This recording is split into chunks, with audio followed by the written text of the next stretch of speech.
Because it's a working meeting and because we only have one topic, I do not believe that we will be having a public comment period at this time, although one was added to the agenda. But generally in a working meeting, there's no public comment. We have almost a full board with us today with Rob Nato, Jim O'Brien, Dulcie LaPoma, myself, Andrea Folsom.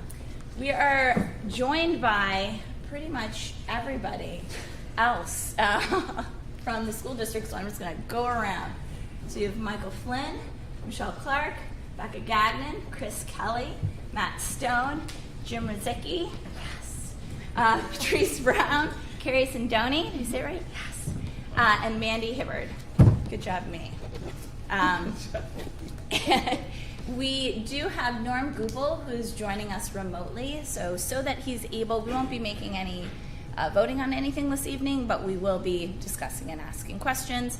So he can join us tonight, we do need a motion and second to approve him to join us. So moved. Okay. Second. Any discussion? And it's going to be a roll call vote. Rob? Rob Nato, yes. Jim? Yes. Chelsea? Yes. I'm a yes. So Norm, I can't see you anymore, but I assume you're still there. There you are. You're in. Okay. Thank you. You're welcome. We're going to go ahead then and do the Pledge of Allegiance. I'll stand, please. Flag's back there. I pledge allegiance to the flag of the United States of America and to the republic for which it stands, one nation, under God, indivisible, with liberty and justice for all.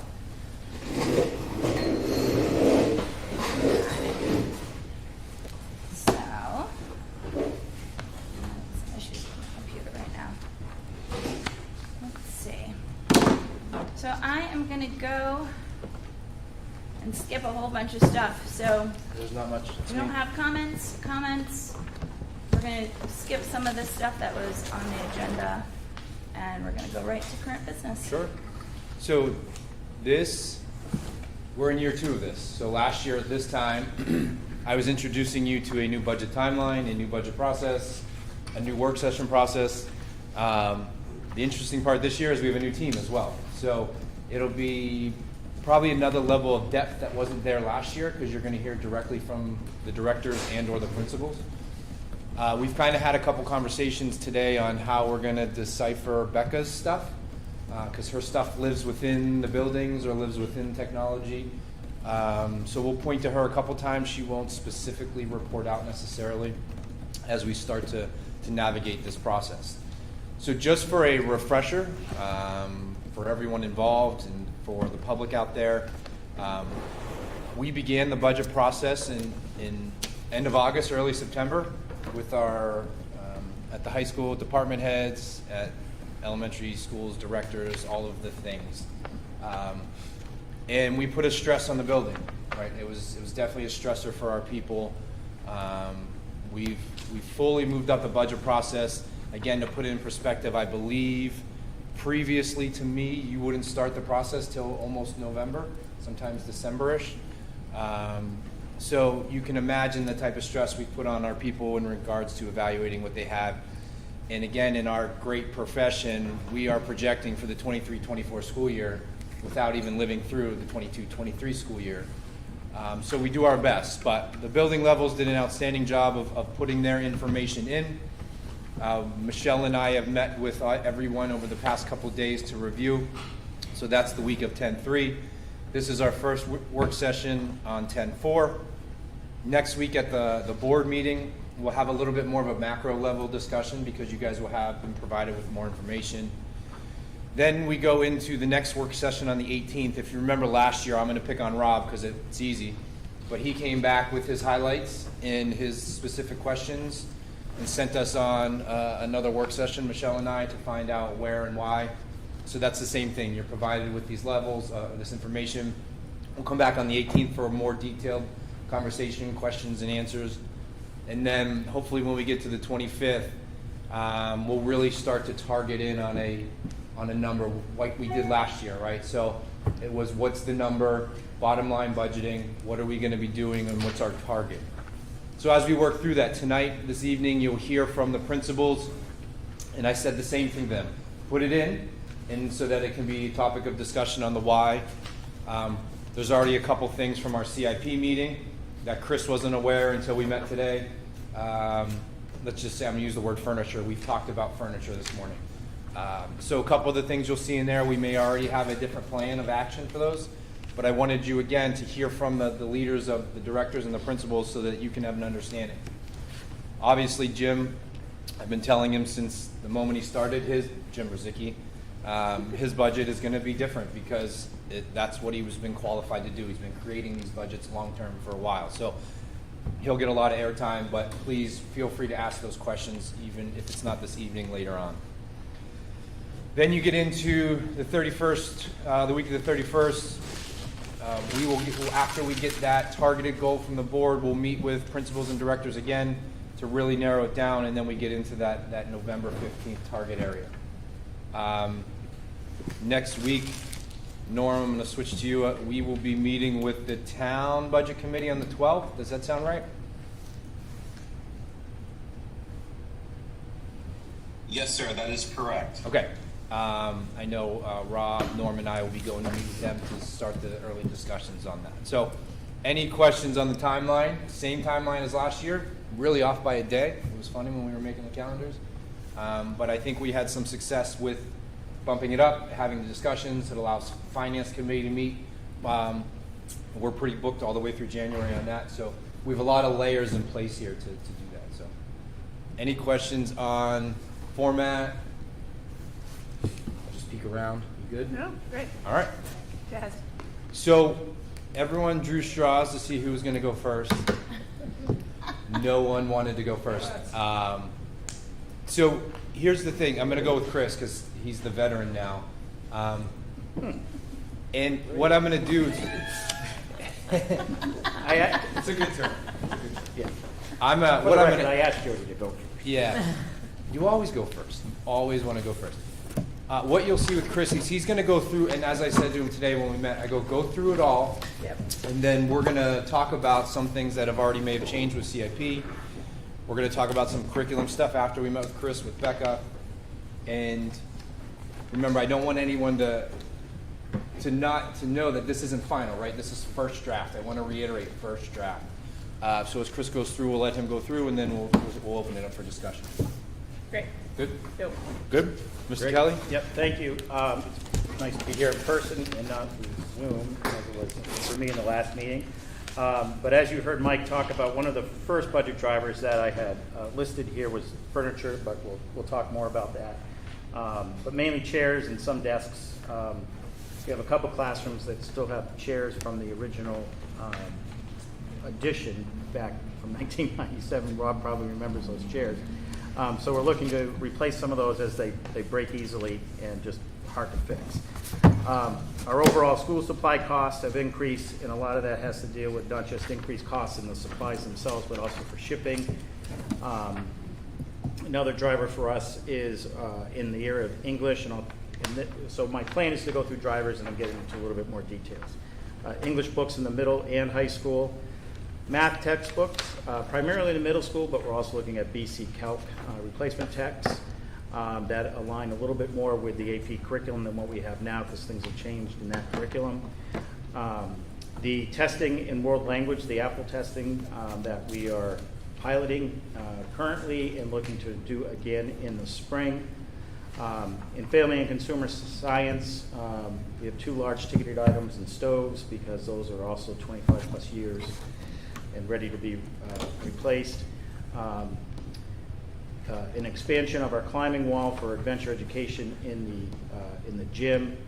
Contracted services, our student assistance program counselor is a big ticketed item. CRTC is up, you'll see, by 13,000, I think, from the previous, from this year to next year. And graduation costs, which I know I talked with Mr. Flynn about, and I believe he's had conversations with the board in regards to that. And then a middle school proposal that I have in front of Mr. Flynn, and I believe it's been shared with you, also will have some additional costs potentially in there as well. So as I mentioned in English, the furniture, the chairs, the tables and chairs that are being requested, we did try to get through a grant through the Hopkinton Foundation, School Foundation. We weren't successful with that, not because they weren't willing to support it, but because we had further discussions about trying to go through the budget process first. They've always been supportive of many things. But this request would help to support our UDL practices and designing flexible learning.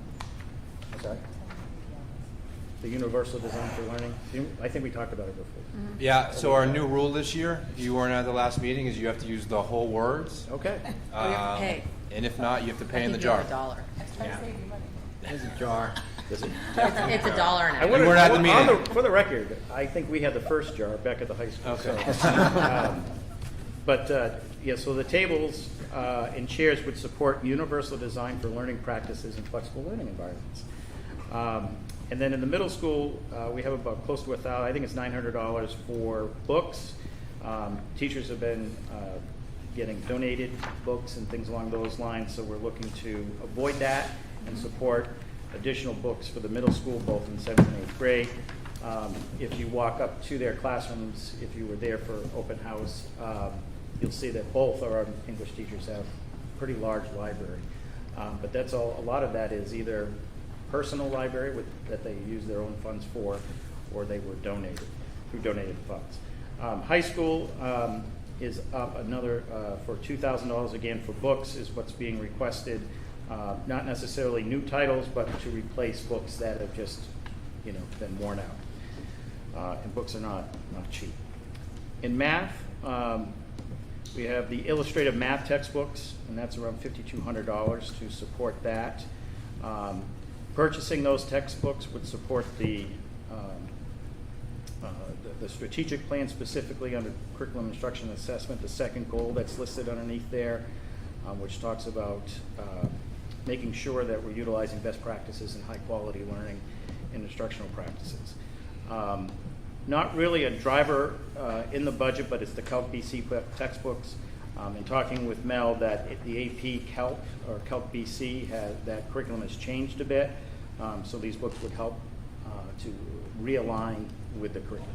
The current ones we have are a little off, so that makes it a little difficult for Mr. Shorey, who has to supplement materials, and then if we have a new teacher who's teaching it next year, we want to make sure we have textbooks that support that teacher and the curriculum. In social studies, the publication costs in middle school has increased slightly, which is pretty much across the board. There's $4,100 in there for replacement of chairs for Kate Centros' room and Matt Krogman's room.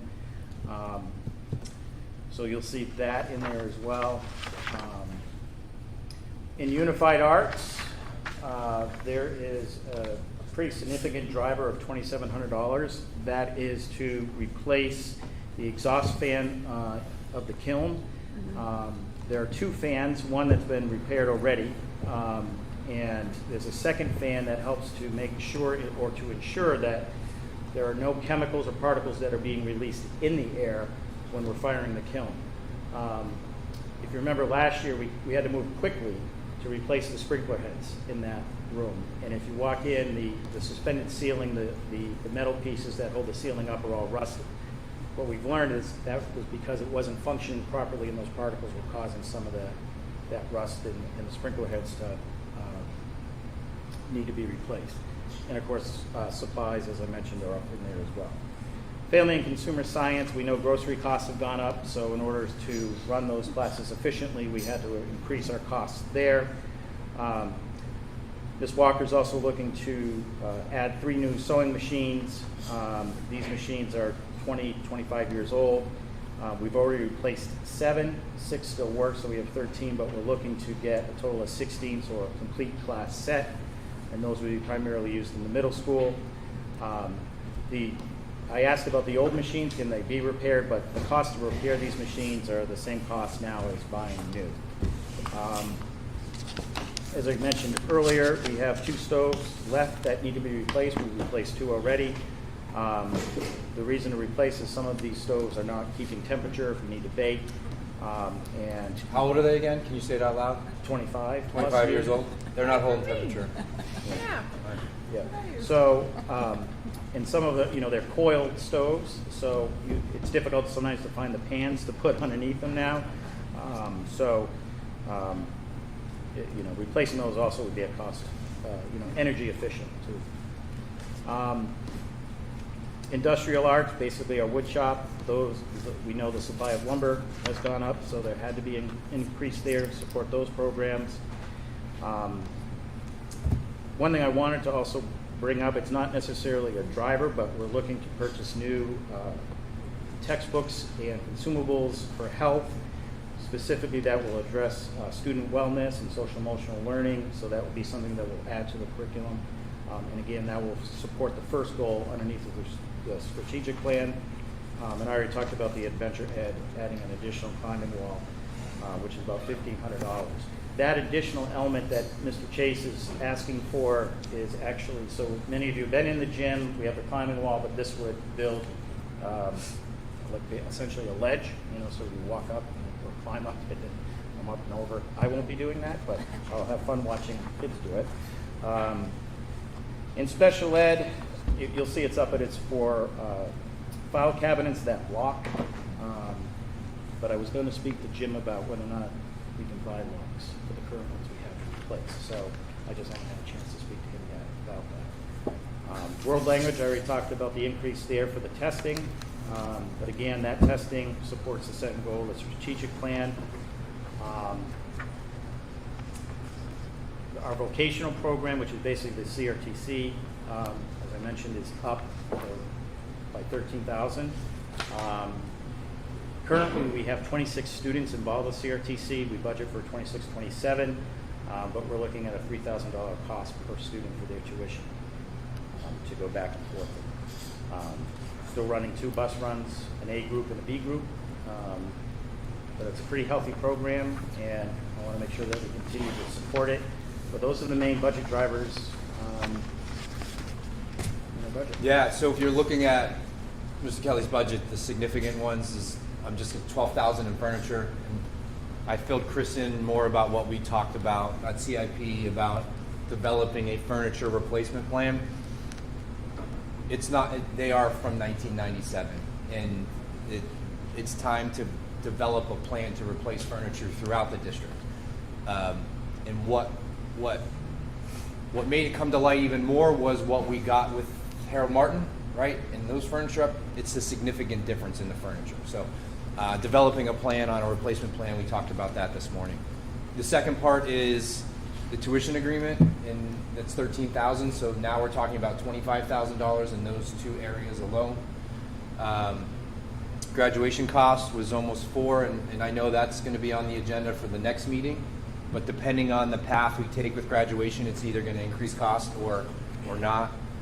And then the other one that he kind of subliminally messaged there was the middle school schedule I've been talking about. It's come up at a couple meetings, and developing it so that the middle school teachers are true middle school teachers.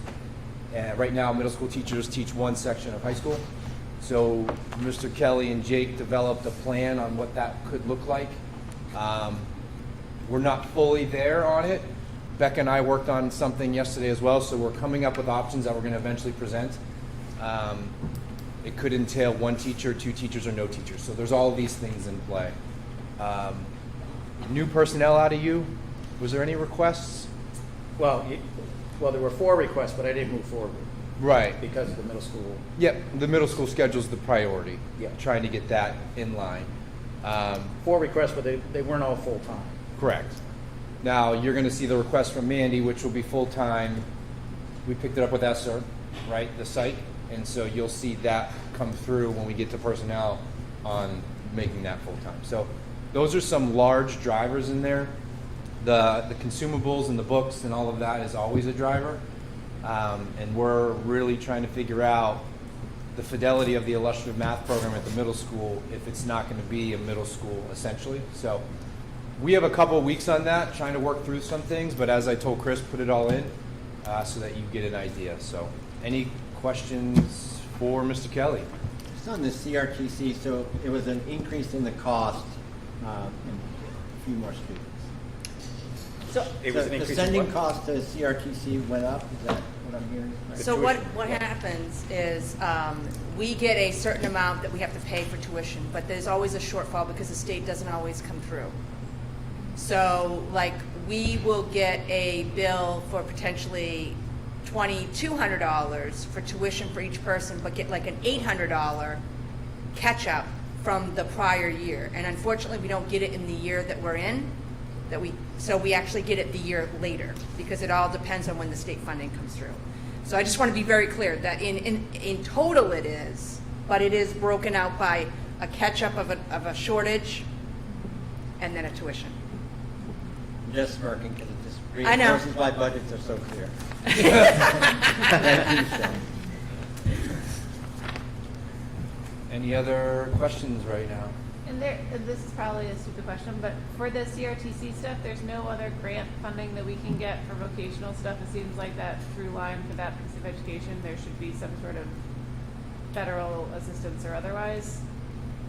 Knowing that there's like a lot of time that has to go into writing grants, but if it's gonna keep going up, like, is there anything we can pull down to help alleviate that? So CRTCs is a topic of discussion at the State House right now. Yeah. A couple things have come down in regards to all of these things. There is no specific grant that we can go out and write. Yeah. So that's the short answer is no. Okay. But I believe that there's a lot of work because it's all regional, and we can't open up a center. It has to stay regional with where they are. We've looked into that before in the previous district. So short answer is no. And that's what we said today. We're kind of we have no choice. But if we were going to reinvest money and like moving back to it, I forget what the percentage of time was for our wood technology teacher, like a metal shop teacher. Like, does it make sense to reinvest in our own shop program if So- we're ultimately looking at the cost diff? Yes. You want to talk about who's enrolled in what? I think she's essentially asking, like, if we invested in a full-time. Yeah, like if we actually The rebuilt. request that came through the Unified Arts with Donna was so we have a 0.2, so it was to add a 0.6 to make it 0.8, which is still tough because finding a 0.8 finding a full-time wood teacher is difficult. But the programs that we would offer are different than what CRTC offers. So CRTC really dives more into the trade of construction technology. Yeah. So they're doing plumbing, electric work, and the actual framing of a home or a shed or those kind of things. Our work is smaller. It could be birdhouse or small steps to help yourself in the kitchen. But we also have the lathe program. So those are two different types of curriculum outside of what. In the data that you're asking for, so there's 4 enrolled in auto, 6 enrolled in auto, 4 in construction, 4 in culinary, 2 in teacher prep, 4 in graphic art, 1 in health science, 4 in emergency services, 2 in theater. So that's not a whole lot of what we got going on. Okay. The trend, it's been going up every year, right? That's Our what costs? Yeah. Yeah. And isn't there a wait list also? Like, because it's like they only take a percentage of the kids who want to go. So like that's that stuff that's going on at the house level Yeah. of driving some inconsistencies from community to community. Yeah. So Just because, and I will continue to harp on this and then I'll be done. But because I think that like I remember taking shop, but I think it's like if it's basically reframed as like a machining option, like you're learning how to become a machinist, and I don't even know what machines are still in there, but if we have a lathe and we can get a CNC or something donated, there used to be that huge planer. We used to do auto, I know back in the day, that's why literally everyone had VWs, Rob will remember, or Dan. But if there's like an option for us, like if there is a high demand for a bunch of kids, whether it's for the engineering kids or the trades kids, but like machining is a skill set that goes across all of it. And if we can knock that out and then reallocate who we're sending to CRTC for like programs that stack on top of that, then I think it's a worthwhile investment to look at. yeah. And I also think that some of your discussion will lend to what Becca and I were kind of working on with the middle school schedule. It's true middle school. first in true high school, then Yeah. the UAs turn into different animals. Yeah. So there's opportunity. Sorry, what? Unified Arts turns into some different animals. Where's the jar? And we're, and so, like Thursday night, we also have a trade fair. Yeah. We have Cool. schools from, from around the area coming to attend, and what's really exciting about that is, we have a former Hopkinton grad who is helping to lead that charge and working with Jeff Daly Good. to bring that. So I'm excited to go to that. So we're trying to put, and we've been pushing that out, so we're trying to put as much importance on trades Yeah. as anything else. Yeah, and I think it's just the only distinction I would say is that like at the elite engineering schools, like I'm coming from Hopkinton, right? Mhm. Where like everyone who is taking advanced shop is because they want to go do shop. But then you go to a place like MIT and there's kids who are mechanical engineers who do shop. Yeah. Yeah. And it's a total connection. But depending on where you come from, it depends on how it's sort of branded. So I think that for those kids who are in STEM or if they're going to trades, it's a very helpful skill set no matter what across the board. Then, okay, that's it. I'm done. Norm, do you have any questions before we move on? Thumbs up? Good. All right. Dan, you want to go next? Sure. All right, so Dan is here to present athletics. So we've just been giving a couple drivers. You're just pretty normal, so if you can talk about the new costs that are coming in for next year, that'd be great. Sure. The drivers for athletics are really the same as they always have been. First of all, transportation. We have a contract for student. Every year the costs go up slightly because of our contract. I believe next year it's 50 cents an hour and 5 cents a mile, and that's usually when it goes up. It averages, when I figure out what a trip averages, it's about a 2.5% increase per year per trip. So our budget went up about 2.5% to cover that, and that qualifies that one. The second cost that's going up are the site rentals, golf costs. It used to be $500. They wanted $750 this year. I think we're looking at $1,000 another year or two. The golf courses are charging more money. Pat's Peak for the last couple of years has given us a discount on the Alpine ski program, and I'm not sure how much longer that's going to go, but those costs just keep going up. Blackwater does our Nordic costs, and every year they're looking for money, and they'd like to see our fee go up a little bit as well. So our dues and fees have to go up just as everybody else's costs are going up as well. For supplies, I think the biggest issue was a year ago the town stepped away from doing the fields, as you know, and they put the paint budget on the school. And I took a guess at what the paint budget was going to be, and I've already blown through it during the fall. So it is, I was way under what paint costs and how much we go through. Maybe it's partially this year. We had no rain all summer, and now this fall, it seems like they're cutting the grass every other day because of the rain. So our paint budget is higher, and I had to account for that. So our supplies budget went up as we now pick up the paint costs that the town has always had. The other driver that we have has to do with officials, and this is a contracted rate that the state of New Hampshire has, the NHIA has with the officials organizations. They haven't gone up in a few years, and the officials organizations have been complaining because as the price of fuel goes up, they're actually losing money covering games. So the NHIA is going to a formula starting next year where the fixed price per event drops by $7 per event. But if a ref travels up to 20 miles, it goes up $10 from that. And if they go 20 miles or more, then it goes up $20. We have an awful lot of refs from Manchester, and it's 24 miles from Manchester.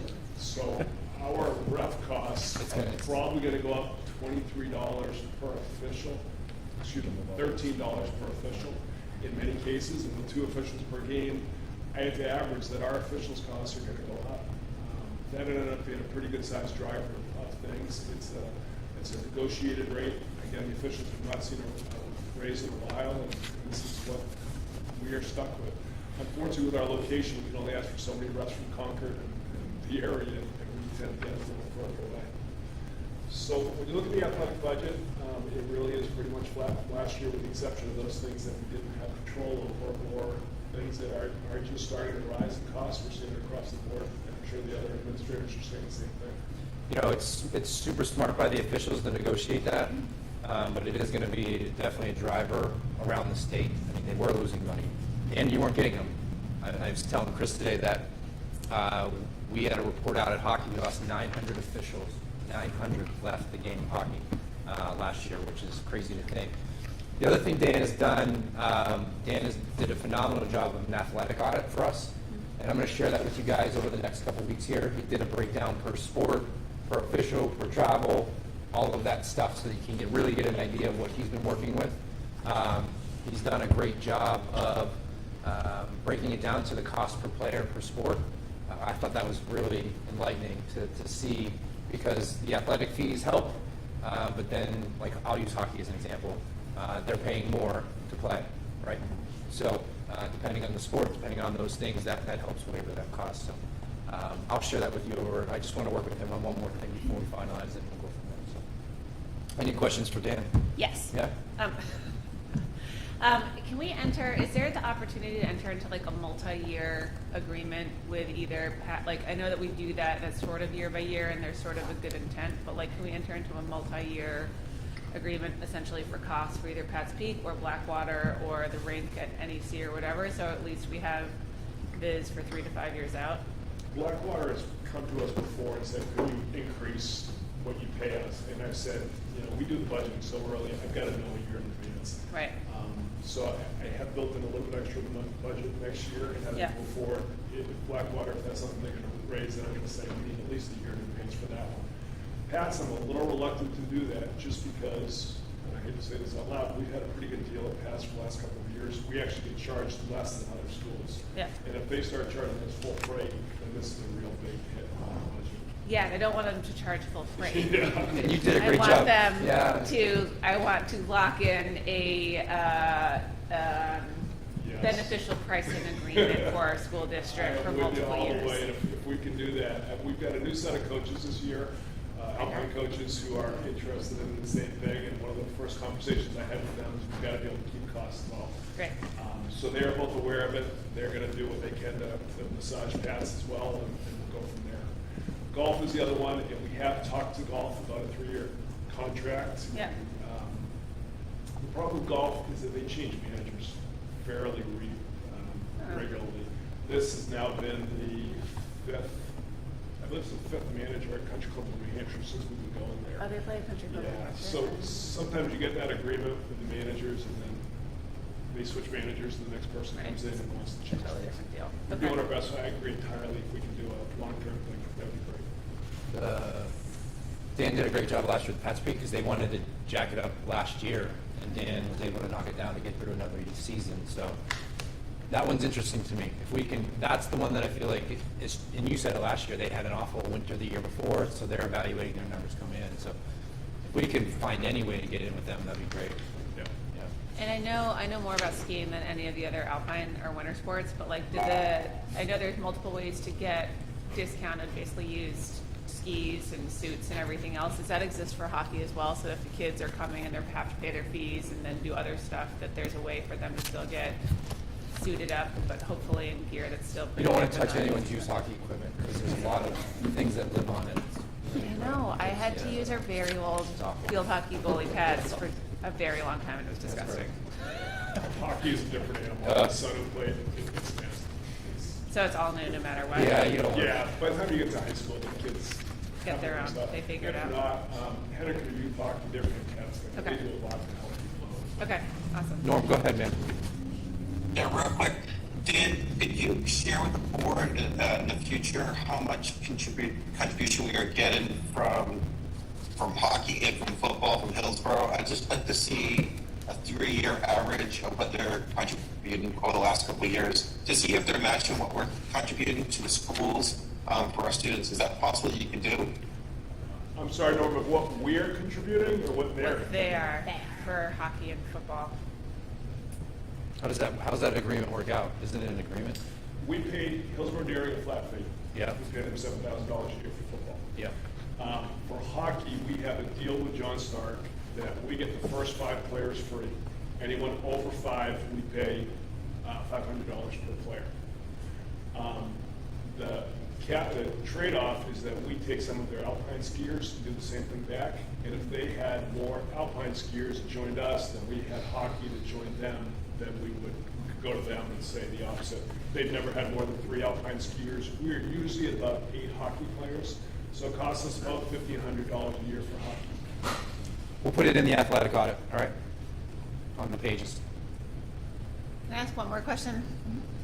I've had a couple of kids ask about the ski jumping for the full ski meister situation. That's a completely independent activity right now with Newport. The kids just go up by themselves. So right now, we don't have ski jumping. Totally. We don't at all. I We have offer it all. a couple of kids who are interested. They're 7th graders and the 8th graders next year. Until they're high schoolers, there's no middle school ski jump team. When they get to the high school, if there's enough interest, then Figure it out. I guess we would. Insurance would have to weigh in on that as well. They have to weigh in on that one. Absolutely. That one is, that. I know, it's just we are like the only state that offers high school ski jumping, and it's awesome. But It is fantastic. The ski meister no longer involves ski jumping. I know, but okay, cool. That's it. Thanks.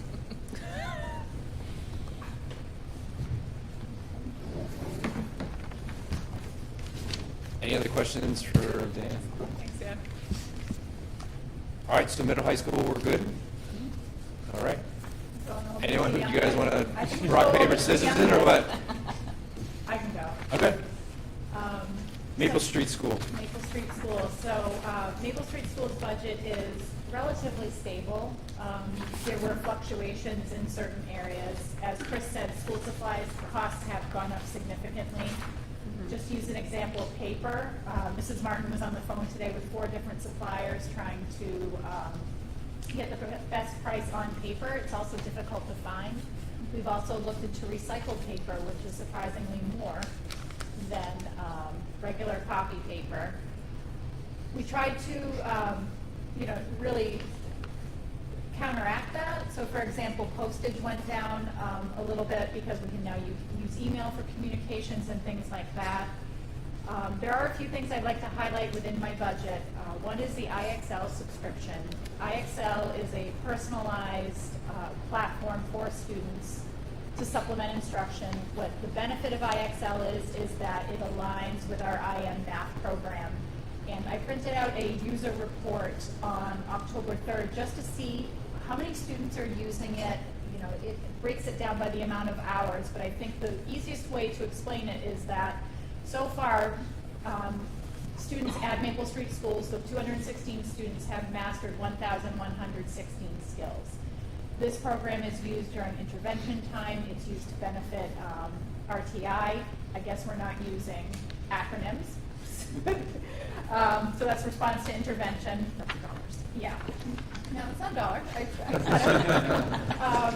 Teachers use it ranging from a few times a week to daily, and they also use it to inform instruction. 4th grade uses it as another data point for their RTI groupings. So I definitely think that's justified.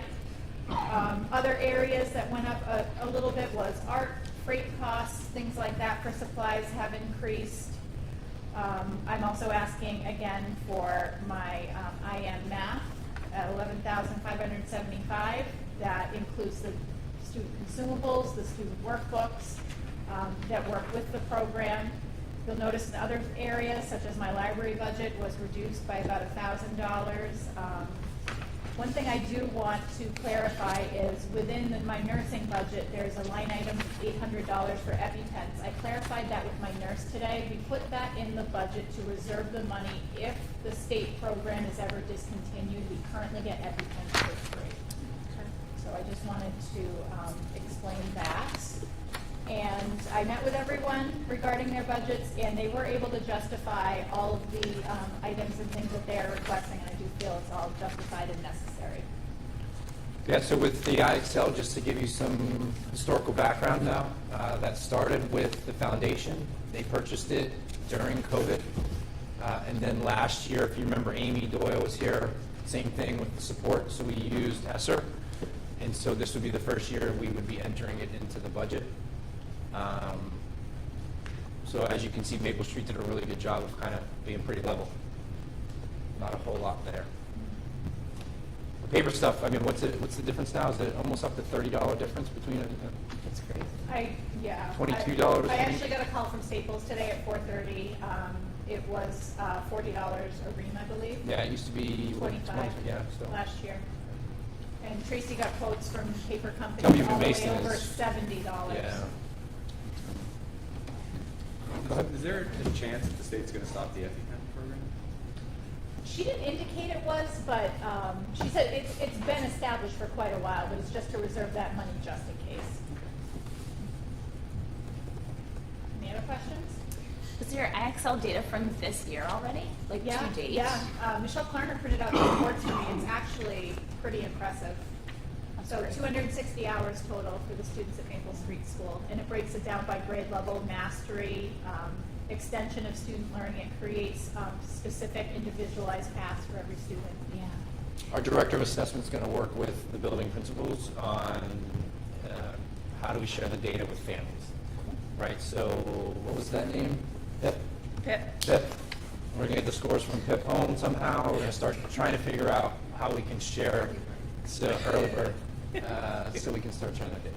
That's great. Are they going to be using IXL for reading as well? Because I believe you can do it for Yes, reading and there are math. some grade levels that are using that as well. I think we need to delve into that a little bit more, maybe do some professional development on that. Cool. Thank you.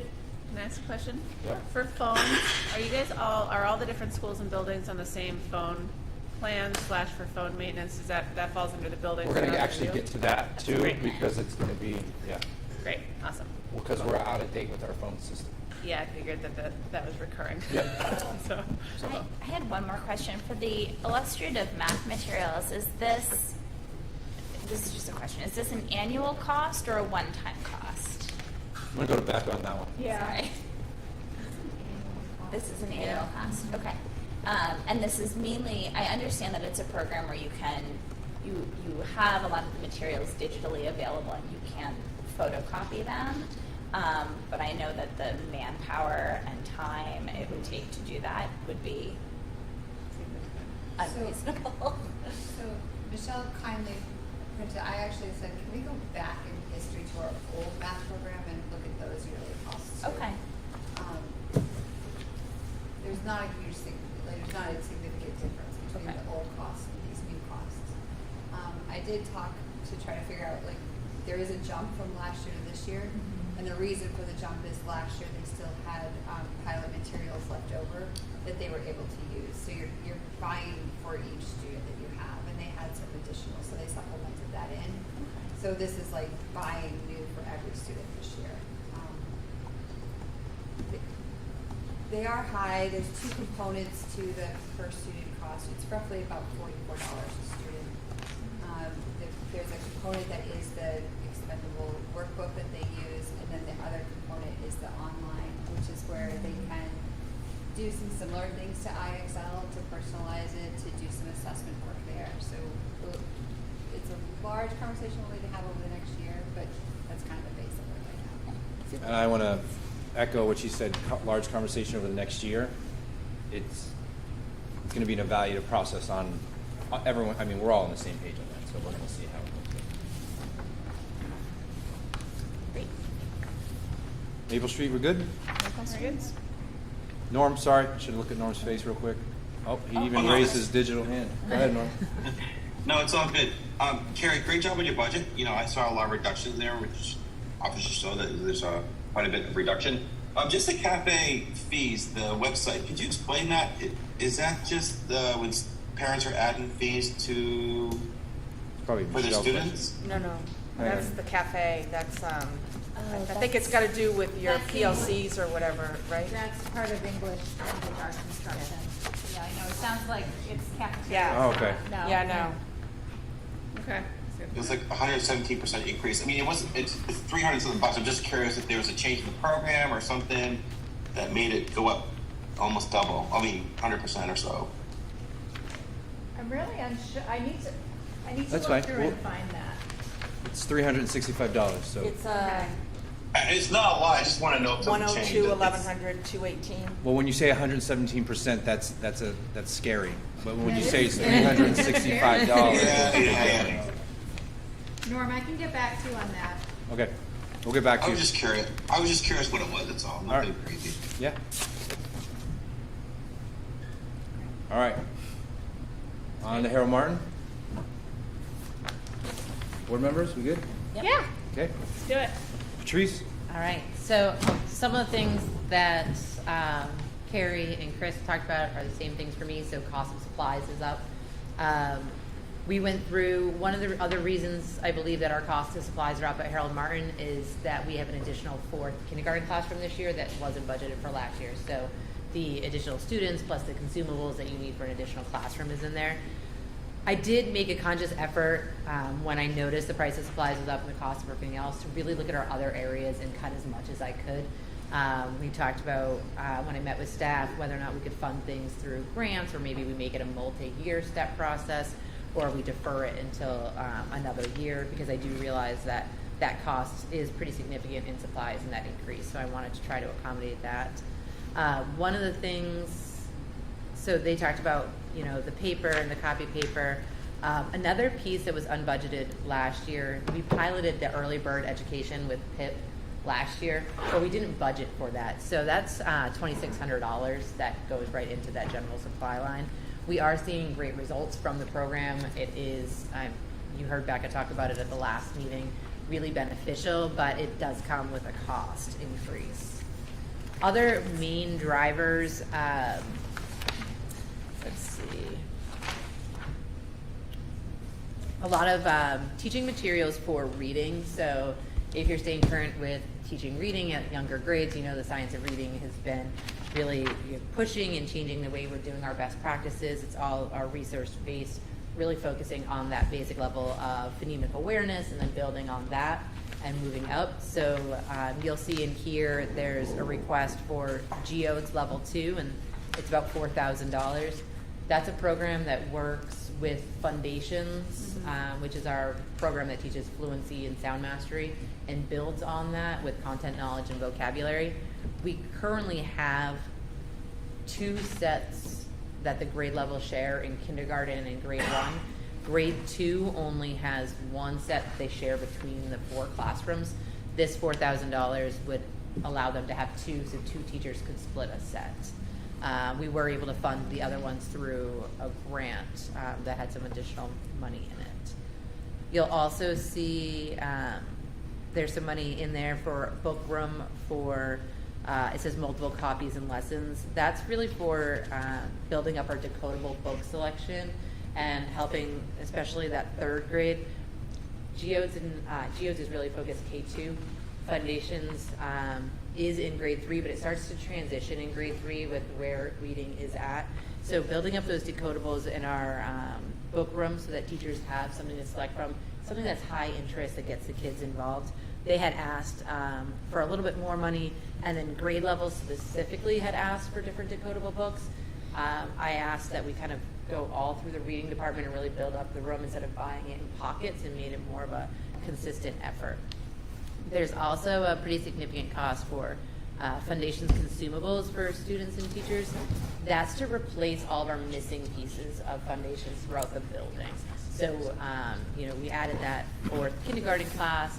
We've lost materials over the years. They did a full audit of what we needed to make sure that we had full packs for every area, so that would cover that.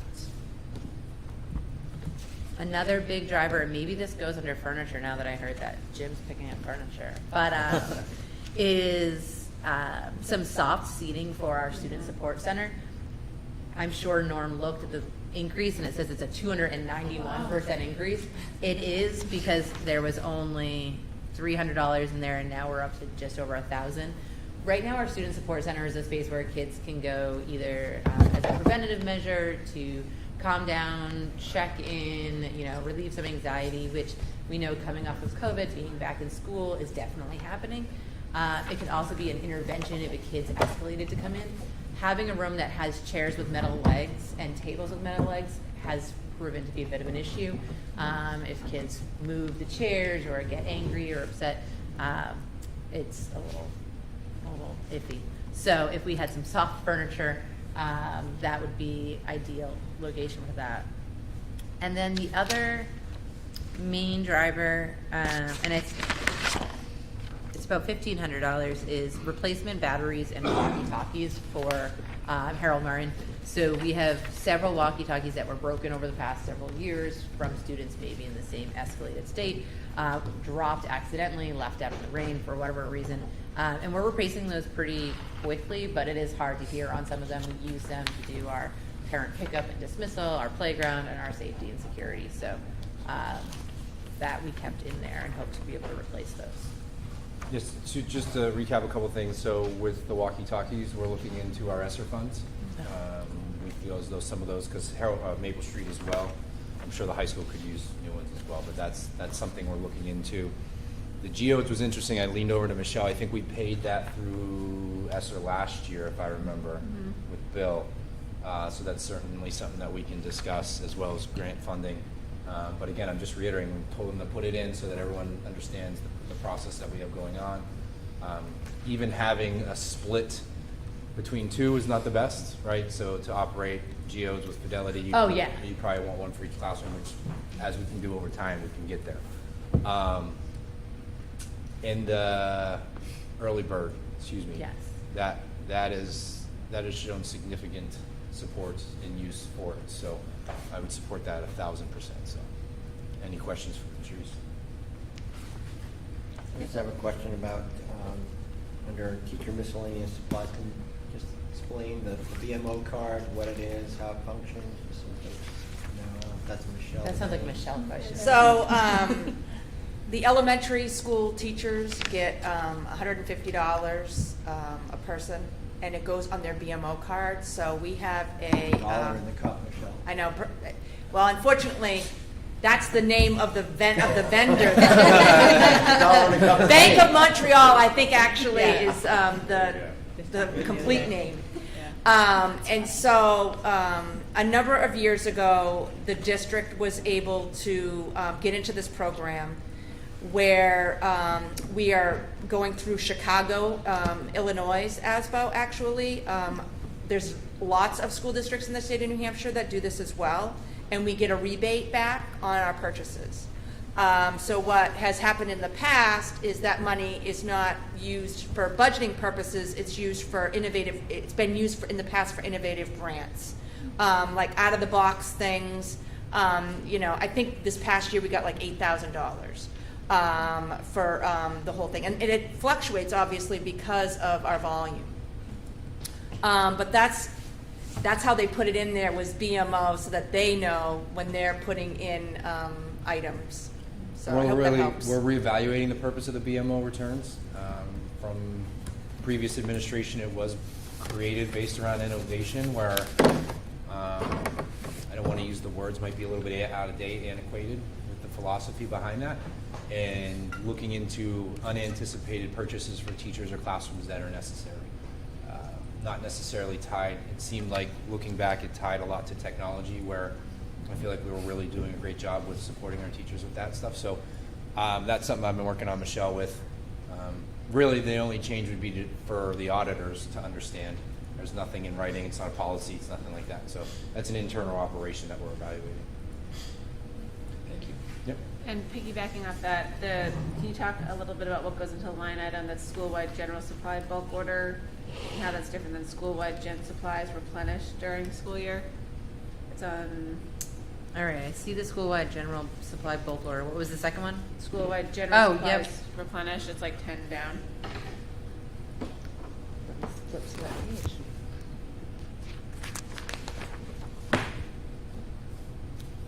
That's just so that when you're referencing the notes, that's what the teacher wrote? Total, yeah. Okay, So yep. I figured that this is like a bucket. From, Yes, so each one submits it how their brain works? Okay. What line are we on? It is like, here. You said bulk? I can just search the word. Yeah, so I think the interesting piece is, I think it's just the time of year that it's ordered. So at the beginning of the year, when they order everything, and then as the year goes on, if we find out we ran out of something, that money is there so that they can replenish it. it says replenish supplies during the school year as needed. And then school-wide general supply bulk orders, like supplies coming out of your office for everyone. We'll ask, we'll get detail Yeah. from that from Jean. Okay. Because Jean Eaton typically puts them all in. Great. Yeah. So she'll know exactly what that number represents for Okay. supplies, so we can get some detail for that. Okay, So cool. we'll go that way, because it's total of 11, so we'll get what we buy with that 11. Yeah, and Yeah. that's, it's just for the figure. absolutely. And then this is more my curiosity, is that there's some teachers who have online plan books, but not everyone has online plan books. Is that like a personal preference thing, or is it like So there's a shift? Beck and I just talked about this the other day. That sparked a bigger discussion out of our office. We're Okay. going to evaluate that. Yeah. And not just that, but Plan Book, my previous district, you could buy district subscription and Right. not necessarily Totally. individual. So Yeah. we are going to evaluate that prior to we get to the finalization. Yeah, because I wasn't sure if it's like new school, old school. But we don't like, even you buy, can do we it don't for even the buy old district. school Plan Books. No. Yeah. anymore. But if the district can do it and get a discounted rate, you Yeah, might as well. so that's Yeah. them. Oh, sweet. Yay! The ones that Rob used to use. We don't buy those anymore. He has an accounting ledger that he does for everything. Or maybe he still uses that. He does, yeah. Oh, sorry, Norm? I can't see you. Norm's thumbs up, we're good. Do you want to talk about music? Not yet, we're gonna do that at the end. Okay. I just want to say that Patrice has the most fun stuff on her list, like lollipop You see things in here that are made Play-Doh? out of foam. Watercolor There's all paper. Lots of kinds Play-Doh. Play-Doh. there. You guys are welcome. Come join me. We have some Yeah. fun. Kid And craft cigarettes. trucks. I mean, I can't take a picture on a slide because I don't have it. I mean, it was a pretty awesome picture of me on a slide. It was. You should have got the video. True. The slide. You're on a sad swing in the corner. Just way out back. Big sad Just picture. sweet. Yeah, don't take that picture. Oh, I totally want to see that one on Facebook. Dress them up at Halloween. All right, we're gonna go to Matt, if do you it. don't mind. So we're gonna switch to technology. We're gonna save the doozies for the end. So, I guess I'm not one of those. Although avoiding acronyms is challenging in my world. Yeah. I'll do my best. So the tech budget is always an interesting amalgam of different things. So it is a lot of services that are district-wide, school information systems, things that are absolutely necessary to run a district, but not very exciting. I mean, that's not for me, but that's okay. And then a big focus is on the network infrastructure, so providing reliable Wi-Fi to every single classroom is a huge part of what we do. So the firewalls that support that coming in, the service from the actual vendor, and then the switches and access points that enable that connectivity is always a focus. So this year, we are looking at upgrading some of those network switches. Those are about 10 years old. They've hit their end of life. And that's a rolling process. So we bought some this summer to replace at Harold Martin School. We're looking to replace at Maple Street School this coming year. So that's one piece. Along with the network, there is, of course, end-user computers or student and teacher classroom computers. That's always on a march towards obsolescence that is fun to deal with. So that's just an every year thing. Our Chromebooks actually are in fairly good shape, a little bit better than we anticipated, so those costs are down a little bit. Teacher laptops, that demand is increasing, so those and costs are up considerably, unfortunately, in that space. So we tried to hold the line a little bit on not increasing the per unit cost, and what that means is we usually lose out on touch screens because we've been able to buy those at reasonable cost for the last 2 years. So there are certainly teachers who will be disappointed by that, but keeping that cost manageable. And then the classroom experience, so equipping classrooms with not only wireless access points, but also classroom projectors. That's an area where we tended to pause our investment during COVID because we weren't in those classrooms for a number of months. So there are some sort of deferred maintenance issues to deal with there, particularly at Harold Martin School. There's a number of older projectors that are starting to fail. And then, of course, lots and lots of small things. Buying cables is not much fun, but it keeps me busy. And then the big piece that Dulcie already alluded to is looking at the district phone systems. So those were last replaced about 11 years ago, 12 by the end of this cycle. They are sort of the last of the old breeded system where you actually have a box at every building that controls the phones for the building. That is not exactly common anymore. These days, of course, most of them are cloud-driven systems where you do all the provisioning in the cloud, and then the phone is just a phone that could be from any vendor that speaks a certain protocol. And we're looking to replace that as our current system is in its end of life. It's no longer supported by the vendor, and the actual phones themselves are proprietary to that and starting to fail at a high rate. So it's time to go ahead. The bright side on that is that because the new system has much less hardware in its building, the upfront cost has gone from something like $75,000 to $100,000 in the old days to down around $25,000, which is essentially just buying the phones themselves and then the software and services that go with that. So that's certainly an easier bite to do. There is ongoing cost, of course, for the service, but it also makes sense for us long-term to buy those phones up front and then use them for a number of years. You can also lease them from the phone company. The payoff there is usually around 3 years, and phones typically last for around 5 to 7. So typically that's a pretty good cost savings to from the Not to compare it, but it's almost like the infrastructure upgrade we just did with the printers. Right. So after the 5 years, we own them. So We get extra useful life, yeah. And then obviously his biggest drivers are the projectors.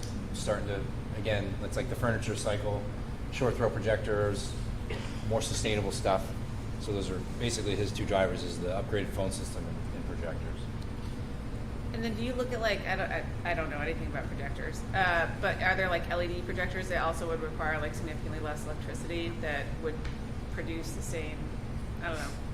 Yeah, the energy ones definitely the energy efficiencies continue to improve. I think the biggest thing in the last couple of years has been the introduction of laser-driven systems there where it doesn't need to be replaced. Right. The lamp used to have to go every couple of years. Totally. Depending on the models, like anywhere from like $100 up to $300 for the projector.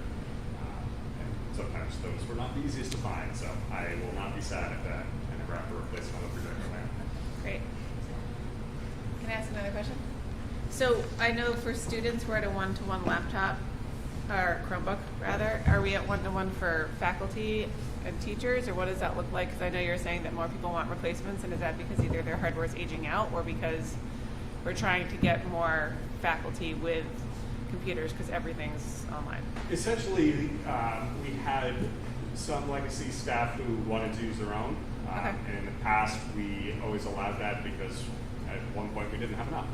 Right. And it was challenging to get enough. So that's not necessarily best practice, so we tend to discourage that. It is still allowed for those who've had it in the past, but we are pushing them to use a district device and keep all their stuff on district services. So if there's ever an incident where we're producing responsive documents for legal documentation, I don't want to go through your vacation pictures. No, definitely not. And then will that happen? Like how close will we get to after these investments this year? We'll essentially be there as Okay. far as having the devices available. Then the question is to be enforced versus some of our teachers have been using them on laptop for a couple of decades. I'm trying not to look across at Mr. David until his last day. You're the guy who switched to Chromebooks, I'm just saying. You're not wrong. Okay, that's great, because I think that the more, just as long as everyone has the right hardware to do their job, the better it is. So. Norm, anything? Norm? Going once? So we're talking about the phone system, Matt. Are we talking about the phones within classrooms as well? Yes, so this is all the fixed phones in the district. So classrooms, front office, the SAU as well. All of those are driven. And right now there are 3 gray boxes in the buildings that drive all of those. And while the cards on them have been giving us good service for a long time, it's getting hard to find replacements. So. And it's actually, they're just not supported anymore. So if something goes Right. wrong, he's problem solving with his best friends and trying to figure it out. So The last time we did that, we did put it off for a couple of years, and we ended up buying a voicemail system off. A vendor in Vermont was the only one who had one in the Northeast. And there was not a situation that Michelle and I would ever like to look through again. I don't know why. I have a quick question Yeah. for you. So for the cloud-based phone, I'm going to make an assumption that that is going to be running then off of our Wi-Fi or our internet. Yep. Do we have that capacity? Yes, so we're working with our actual current fiber provider. They're also our current phone provider, so it's a Okay. different type of connection. Okay. But it's actually a dedicated fiber connection just for the phones. So it doesn't, the call from the classroom does impact our local network, but it doesn't impact our internet connection. The way it's It goes over separately. Okay. Well, I was also concerned of like if the Wi-Fi is down, Yep. if people can still call. Yeah, I mean, certainly we can have outages that affect phones, but that's Sure. been true for all. Yeah. Awesome. That was it. One question.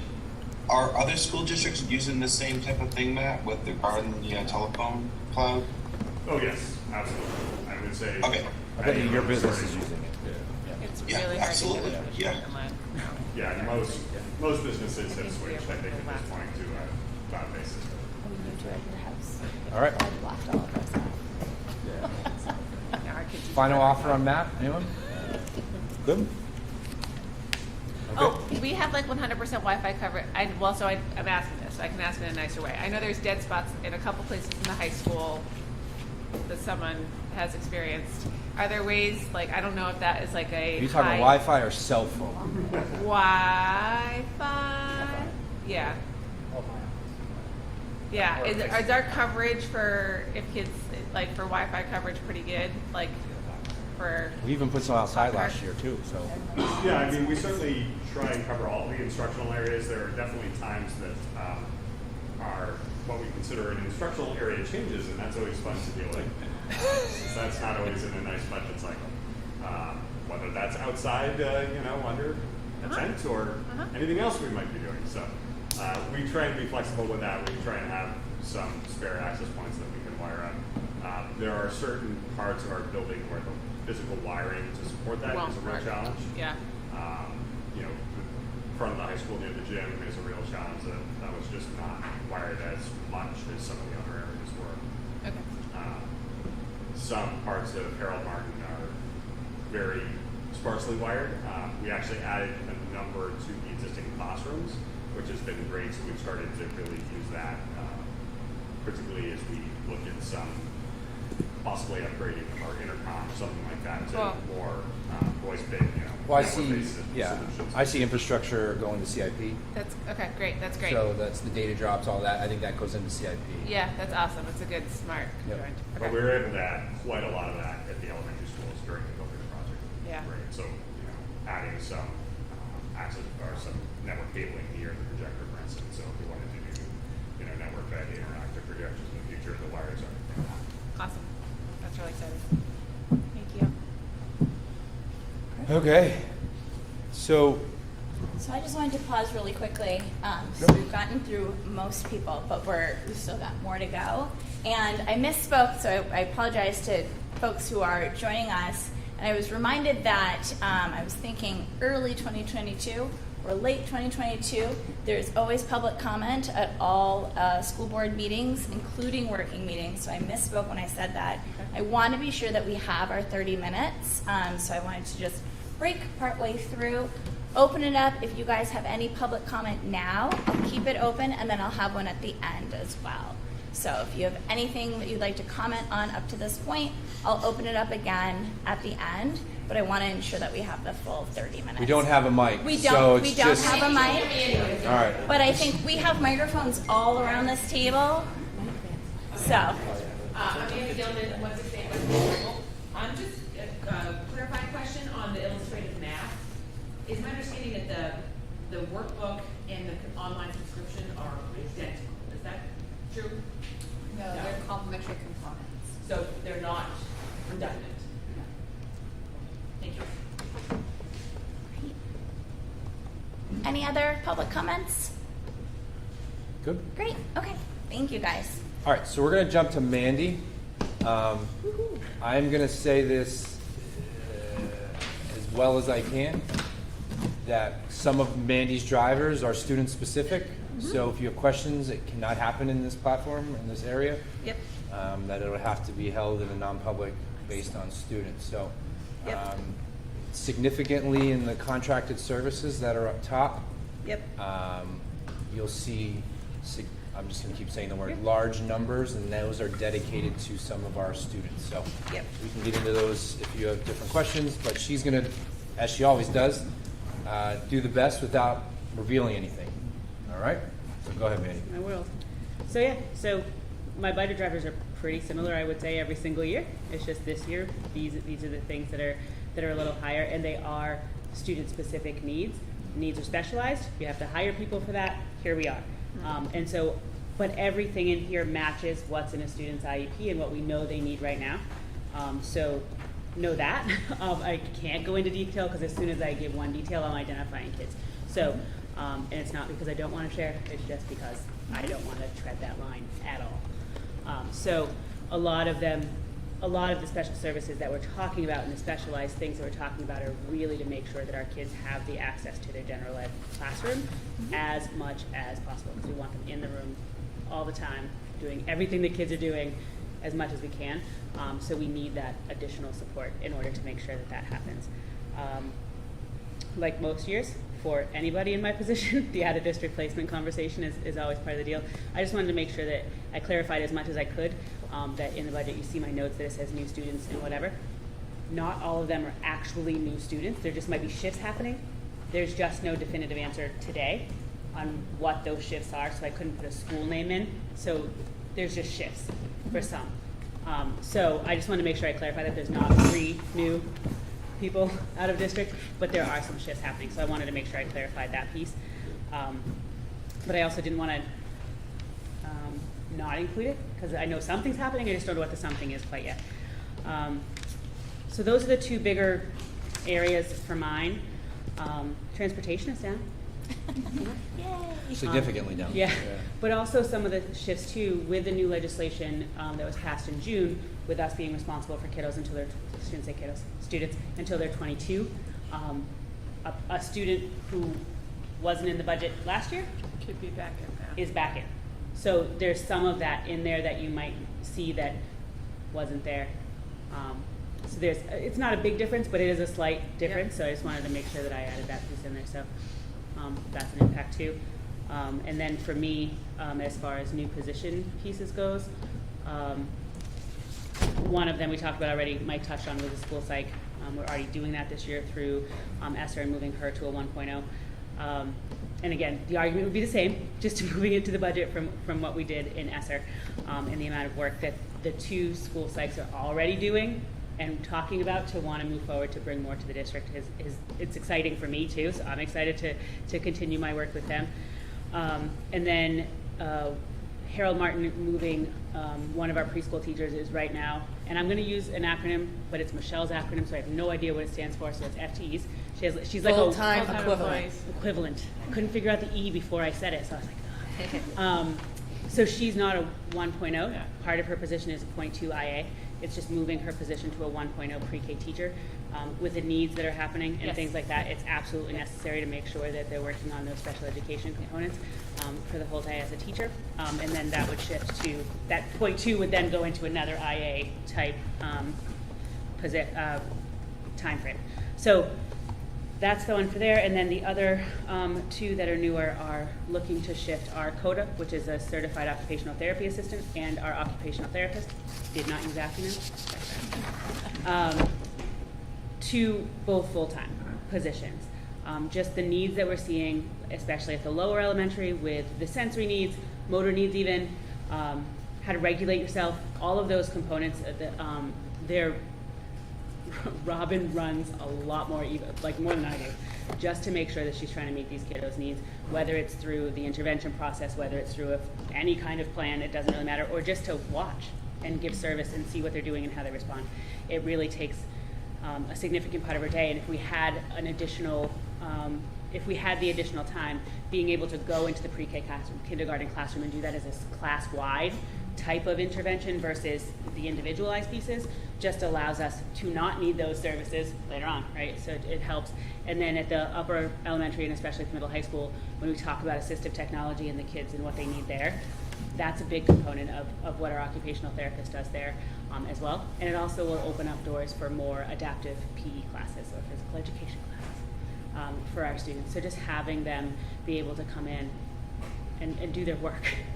Because they still have to case manage. They still not case manage. I apologize. Yeah. They have to write goals. They I'll still help have to you out do a little bit progress on that. monitoring. They still have to do all of those things on top of meeting kids' needs. And right now their schedule is chock full of meeting kids' needs. Now remember, we're trying to get away from that mindset of 0.5, 0.6, 0.8, right? We're trying to get to wholes and talk about staffing as wholes. You take away 2 hours a day, that's 10 hours a week. We can do all the math of all the lost professional work that we're doing. So you see the value added in creating wholes, just humans rather than trying to split their times in the day. That's really what I've challenged everyone to think about, trying to get away from that. If you look at, like I said, without getting into the information, you can see the services that are needed are pretty, it's not possible in-house. Everyone understands that, right? They are super dedicated to those people in the need. So that's where you can see why those costs are there. Go ahead. I was just going to ask a question on your legal line, because it just seems the last couple of years have been significantly underspending, but you're increasing this year. So I'm just curious if there's something driving that. No, it's just one of those things where there's going to be one scenario. Sure. And that money's gone. So it's just making sure that I don't want to pretend that we might not need it. We might not need that additional. I think I added I have to go back to 1,000 this time or something like that, just to say, because it is going to be, one scenario where I need multiple days, multiple emails, whatever that is, and charges go up and all those things. So it was more of a, I might not use it every year, but I also want to make sure that we have what we need in case, because really any outside the box type of scenario comes up, I go to the legal right away because I want to make sure our documents are okay, I say the right things, we have the right, I's dotted, T's crossed type of thing. So. No, and I appreciate lawyers. And I guess I'm just curious, like, have we reached that? I mean, have we had a year where we've gone to that degree? Because I only have 2 years back. Well, I had a couple myself. I would say I wonder, I don't know about I my first. I believe we have, but of the My many first years year. I've been here, there's. Can you take a note? Yeah. We'll get you Yeah. some more data for the next one to see how far back it's gone. I would say that you're going to see our legal fees too out of the SAU.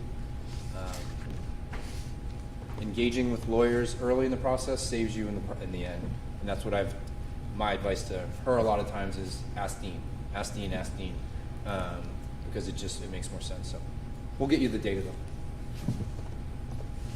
If there's IA, so this is just a genuine question, but if there's one-on-one support that's required for a student and that we need to hire a new IA, does that come via this OpEx budget or via staff? So we're going to talk about, what staffing and salary and benefits are going to be. But that later on. goes via, okay. Yeah, I know Mandy's already projecting anticipated one-on-ones for next year, so Great. all that Much as I stuff. can. So then that goes into that. Yep. And then the only other thing I would say is that this just is, I think, a really good underscoring for the Special Education Trust, being able to build and buffer year over year. Because the swings for this budget are very large and being able to allocate towards that, so we're attempting to stabilize the tax rate is a good thing to do. What's in the trust now? It's like 150. I think we added, 270,198. There you go. Say that again? 270,198 and 62. That was on Thank you, Rob. That was in the last financial. We It put was. Thank you. Yes, you're very welcome. Circled there, Yeah. Yeah, if you remember that. I think just, on that, this is down the road, but how much we could potentially draw and for what categories within Yes. clearly non-negotiables. That's what I told Mandy. I go, the good and bad is hers is all legal. Like she's sitting here telling you it's not really an option. It's not negotiable. Right. But she does her best, as she said. She's anticipating perhaps movements of placements. And again, I think last year, by the time we got down, you were able to narrow stuff down by November. So these are really early things for her. Yeah. And some of these the numbers are averages, but they're the higher side of the average on purpose. Conservative, right? Like, I didn't go full bore, but at the same time, I didn't want to just do minimum either, because that's typically a fair reflection. And to be honest, any out-of-district placement, those rates won't be set until March-ish, or when I find out about them. So I'm giving you numbers based on rates that we know of from last year. They don't typically increase from the state that significantly, but every year they change. So, yeah, they could still shift, but it's what I know right now. That's good. I had a quick, Gotta check and- on Norm. oh, Norm's good. Norm's good. So, and this may end up being a larger conversation that as a board we have in a week or 4 weeks.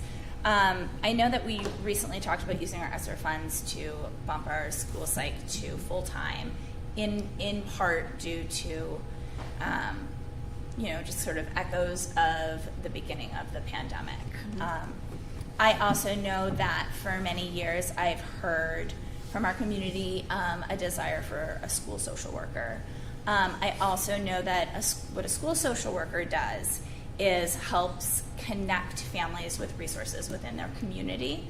They oftentimes do not provide like therapy or group sessions. A school psych, however, is able to provide that. Is that all? I'm understanding that all correct? So by keeping a school psychologist at full time, so having 2 full psychs, what we would be providing to our district would be 2 individuals who would be able to also provide either individual or group kind of counseling or therapy sessions for our students, opposed to a school social worker who would connect them with outside resources. Yeah, great. And that school psych will also connect them with outside resources, right, through our process and things like that. Is, So, yeah. is Mandy asking for that type of position, or is this just something Just Andrew clarifying. and I bringing up? I couldn't hear all of Mandy. I was just clarifying the difference between what a school social worker is and a school Okay. psych, and increasing our second school psych to full-time, what as a district we can expect in terms of services from this You individual. got it. And Thank you so much. I've spoke several times about our new team and what the capability is, and now we have a new school psych team. Great. And they're doing things that we haven't done before. So Mandy talks about our excitement. It's because of the new team in place. It's going to do some bigger things. Super. Thank you. That was more me talking. Any questions for Ms. Hibbard before we move on? Nope. Mr. Rizicki. Oh, gosh. No. We're gonna go to Mr. Rizicki. I know this is supposed to be a highlight, but it is pretty boring.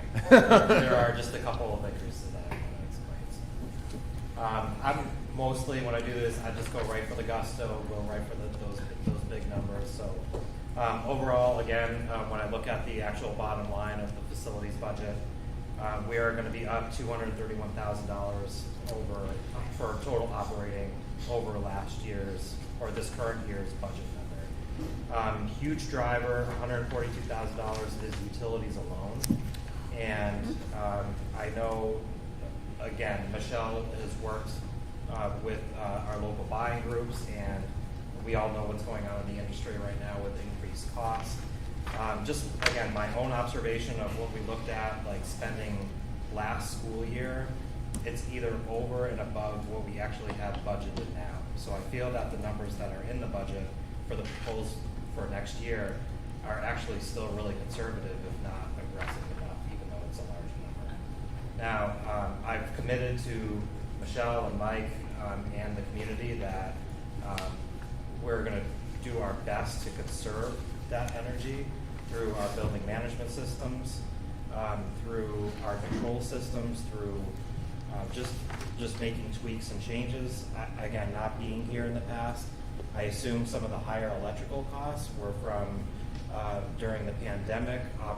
Air handling units were operating a lot longer as recommended by the federal government and everybody else. We can start curbing some of those things back. I want to really take a hard look at this here and see where we're using that. There were some boilers and pieces of equipment that were broken down last year, which I believe contributed to a higher either oil or propane cost because they weren't working properly. And again, I have full intentions of continuing to monitor that stuff daily. So, but again, in my professional opinion, I still think that number is only going to get more unless we make some active measures to control our credit. So again, big driver is utilities. The other $88,000, I've listed 3 big buckets here that I want to speak to. Again, as you're going through the facilities budget, I want to just speak globally and at that bottom number instead of going through school by school. That's kind of how I work. So overall, the biggest increase is in grounds, over $39,000 increase in grounds. Accounts alone across all 5 locations. I mean 5 by 5 different profit centers. The big on that one is I've seen no history nor seen any evidence around the district of any parking lot maintenance. Parking lots and paving is a very expensive project to do, usually happened out of the capital budget, but there has to be some kind of operating designation for crack sealing, pothole repair. I drive into a catch basin that is crumbling over at the SAU parking lot almost every day. I'm sure there's a couple other people in that. I'm afraid I'm Some going to of go us through park every on it. morning. That's why I parked there. That spot's always open, that's right. So it's things like that we put in the operating budget to subside a huge purchase down the road. Again, not to be doom and gloom, I think we could save a lot of the high school, middle school parking lot at Maple Street. Harold Martin's a little bit different story. I really think the front loop there is going to need to be replaced in the next couple of years. I don't think crack sealing is going to do it, but again, I believe as we start crack sealing now and doing those repairs, I think we'll be able to stave off a lot of those larger capital items later. As you can see, there's evidence of washouts and runoffs and catch basins filling up with just debris coming off sidewalks, so those need to be vacuumed out. Again, it's a regular maintenance item, which was in the budget before. Not to beat a drum, but I've said this in several board meetings that our immediate grounds at the schools need some help. So I put some dollar love in there for fertilizer, some seeds, some aeration, some shatter tining, just to get rid of the weeds and get some turf growing there. Not a whole lot, but there's about between $750 and $1,000 per school for that. So that's big grounds drivers in that, and I just took everything that was spent last year on parking lot sweeping, painting, bark mulch, and wood chip fibers. I just took those same numbers and transferred them to this year. Again, I'm sure I'm in the same boat as Patrice and Carrie about, it's hard to do a budget when you haven't actually experienced the whole cycle of the school year, so we'll see how that goes. Other big driver is our contracts. Again, I don't know why, but there was there was not any sprinkler or fire alarm inspections inside the budget as labeled, and there needs to be. That's an annual inspection that is required by law. And when we went out to solicited opportunities for vendors to provide those, so they provided us true numbers. That's just the cost of the inspection. I'm not sure what those inspections are going to reveal for repairs. So not only coupled with that, security fire alarm, sprinkler alarm inspections, higher maintenance agreement with added doors for our security systems. We just added a couple more card access, so our security fees have went up. And then also, we didn't have a contract for controls at Harold Martin. I think because when the district switched to train controls during the building project, I believe that there was a 1-year or 2-year agreement to do that, and we're at the end of that. So we're actually going to have to cough up that money now this year to do that, and I've been working on that. Yep. So those are some increases. Oh, do you mind if I just go back really quick to the grounds line? Another driver in that is, I put $6,500 in for tree removal and invasive species Yes, can we treatments. talk about that, please? I love that line item. Let's talk about it. All right, yeah, sure. So, anybody that's visited Harold Martin and the recent, probably couple of years, noticed we have about 18 to 20 dead trees around the property. Some of which, I'm not saying all, but some of which are creeping near the power lines. I'm a little concerned about that. We have walkers, we have cars, and those are going to need to be taken down and taken to the wood bank. Also, the amount of invasive species around the front there needs to be dealt with. And I want to give a shout out to Brian Johnson from Treetop. He's donated time and materials to go and do spraying. He's going to do it again, but he's like, as I look at the schools, you need a lot more than a donation. So it's something we got to get ahead of to do. So I expect like this first year is going to be a real one-time just hit, and we can throttle that back a little bit because I don't think we have any more trees that are going to be in danger. But again, to prevent this major hit at once, we should keep a line item in the budget for tree and invasive maintenance. And then last but not least are just our general maintenance and supplies accounts. Those are up $25,000. Basically what I did, I took, again, the 3-year averages of what was already spent for our building materials, like the things that we buy to fix everything. I actually increased it 40% over the 3-year averages just because trending is 19.8% per year of building material escalations and inflation. So we have to play catch up. So I put in 40% for that. And then finally, just our contractors, I put in 10%. That's our HVAC, plumbing, electrical.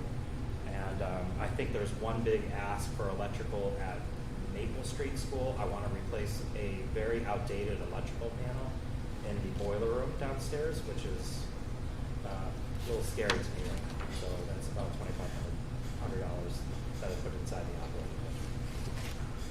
So besides that, I do have a staff member increase, which I could probably get to after you guys. Yeah, we'll get back to the staff people.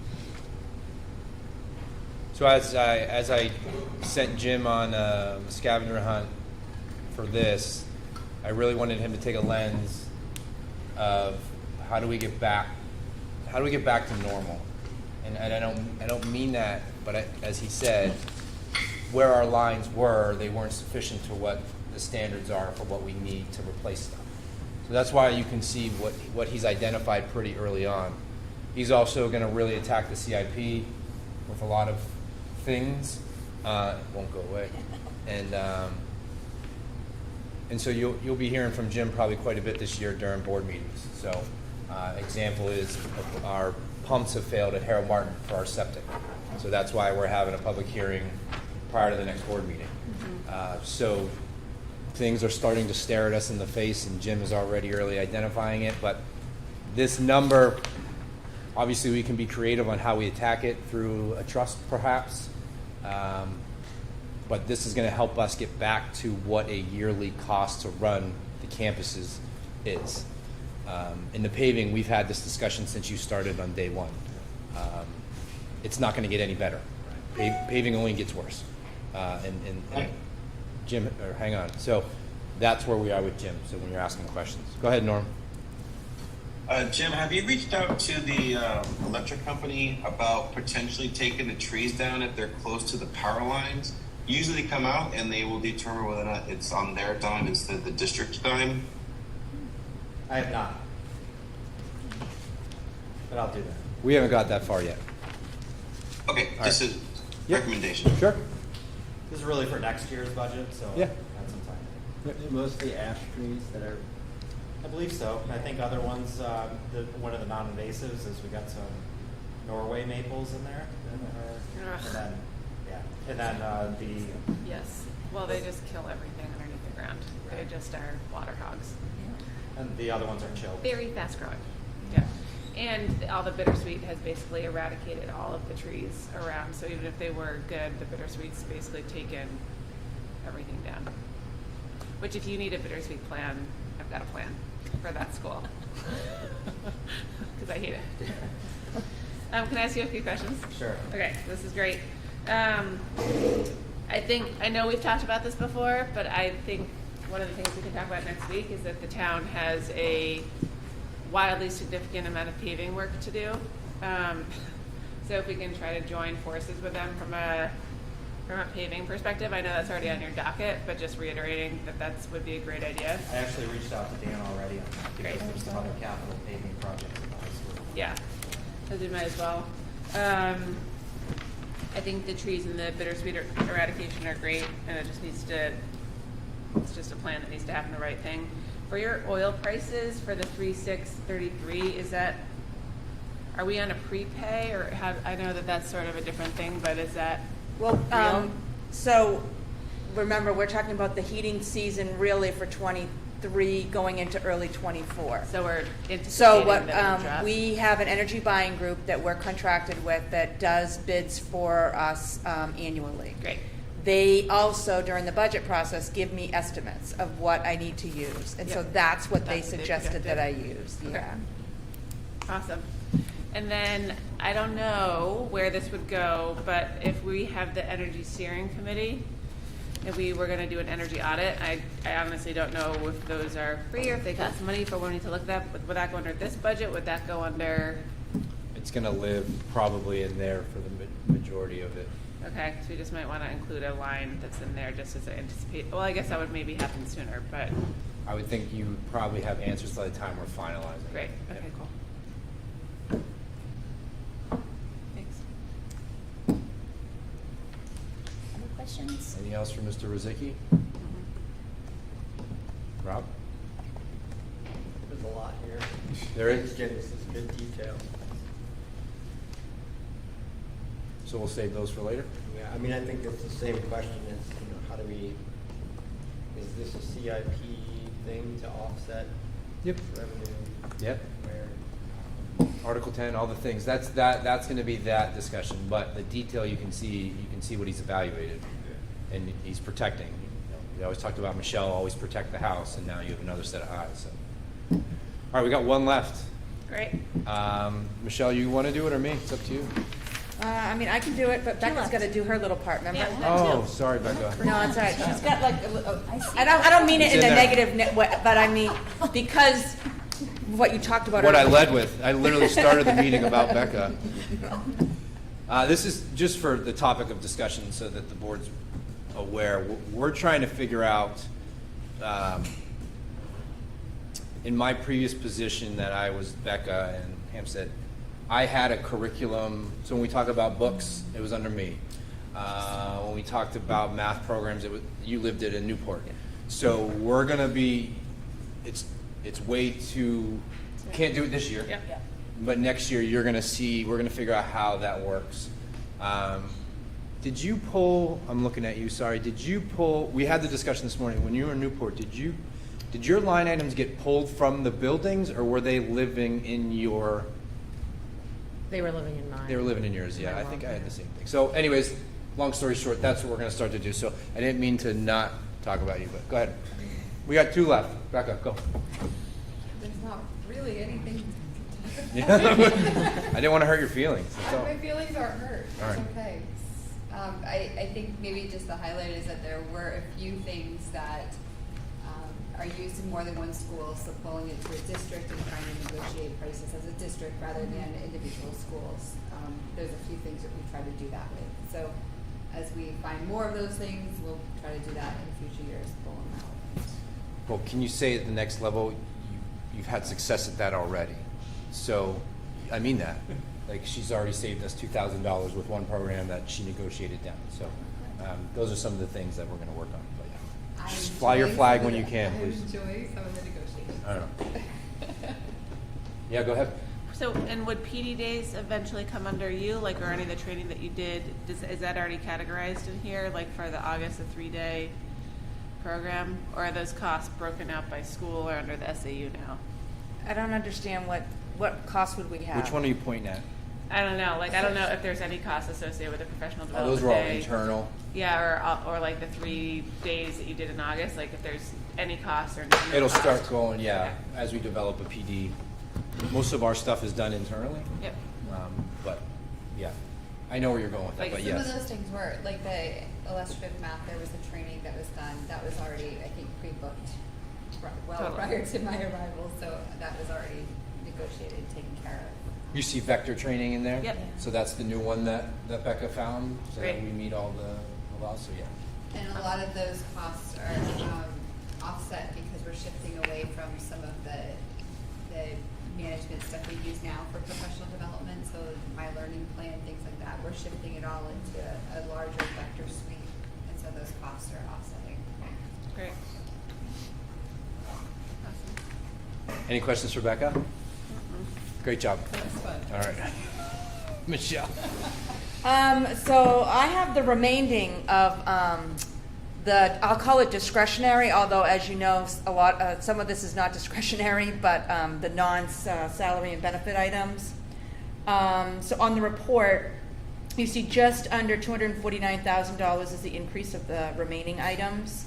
One thing I want to point out is since Matt did his presentation and his report was done, actually we're going to be taking out $14,000 out of his budget because with us switching to SBC, he housed some of the money. That's our printing company. Sorry, Yep. specialized purchasing. It's such a hard game for us. It's fine. Just say printing It's company. the printing company with the copiers and everything. Some of the budget housed in Matt's budget, and some of it housed in the other parts of the budget. Yeah. And so that is going to come out of Matt's budget, and so that is why ours was up for that area. Some other areas to point out that are the biggest ones. So transportation, as Dan did earlier, I mean, we are contracted.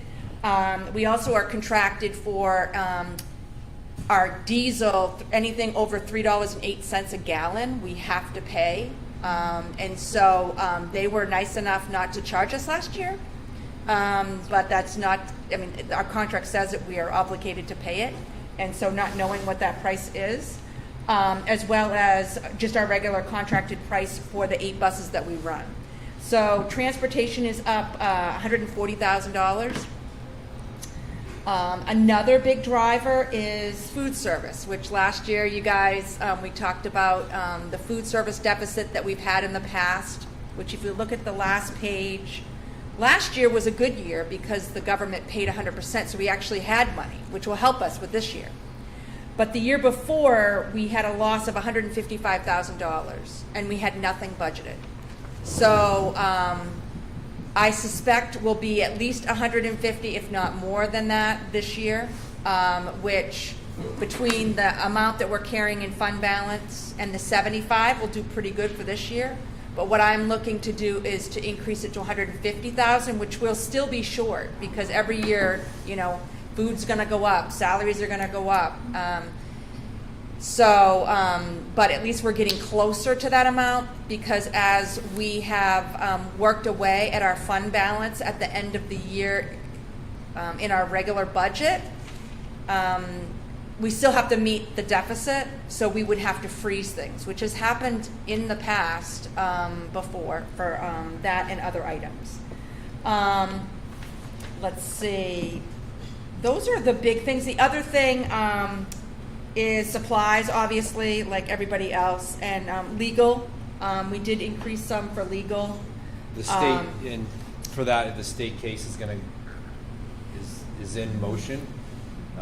Supposedly, it's supposed to happen in April.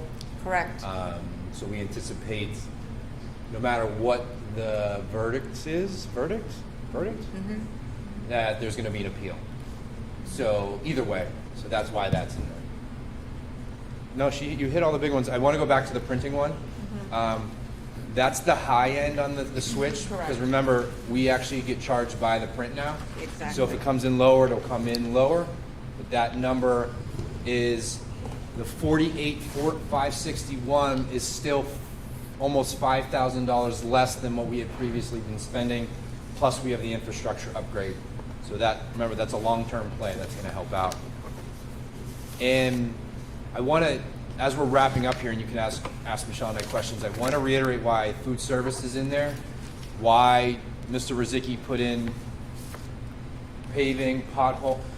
As we move away from surplus and fund balance, and we continue to reiterate that we want to be a bottom line budget, we have to budget appropriately. So we have to budget for the things.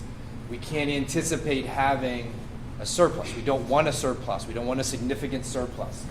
So that's why we're getting towards, as I said to Jim, put it in because we can't anticipate having, we fixed the chimney here last year. We're not going to have money laying around like we previously had.